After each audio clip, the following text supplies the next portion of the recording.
So यो Gen Z आन्दोलनमा घाइते हुनुभएका कमल घिमिरे 1 महिनाभन्दा बढी नै भइसक्यो उहाँ आइसियुमा हुनुहुन्छ र उहाँको अहिले क्रिटिकल अवस्था छ, धेरै नै गाह्रो छ।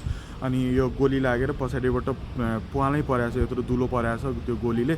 अनि त्यही भएर अहिले उहाँ क्रिटिकल अवस्थामै हुनुहुन्छ, आइसियुमै हुनुहुन्छ। अझै पनि 1 महिनाभन्दा बढी नै भइसक्यो र अब बिरामी हुँदा परिवारको आर्थिक स्थिति ठिक हुँदैन।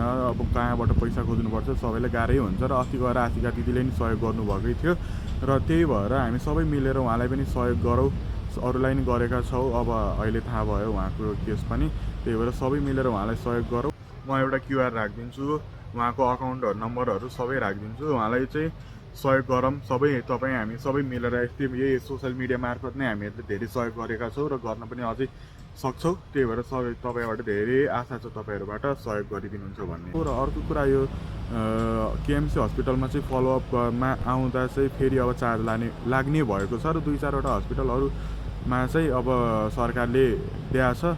सक्दो अब सबै हस्पिटलमा दिनुपर्थ्यो र अब भएन भने त्यति गरिदिएको छ। अब त्यसको लागि पनि सरकारलाई धन्यवाद। र यो कुरा सरकारलाई चाहिँ बिर्सिन दिनु हुँदैन, यो घाइतेहरूको कुरा अझै याद गराइराख्नुपर्छ सबैले।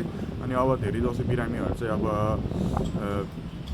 फलोअपको लागि आउँदै हुनुहुन्छ, डिस्चार्ज भइसक्नु भयो। र उहाँ कमल घिमिरेलाई चाहिँ धेरै नै गाह्रो भएर अझै आइसियुमै हुनुहुन्छ र सबैले मिलेर उहाँलाई अब सक्दो सहयोग गरौँ। हस्, धन्यवाद।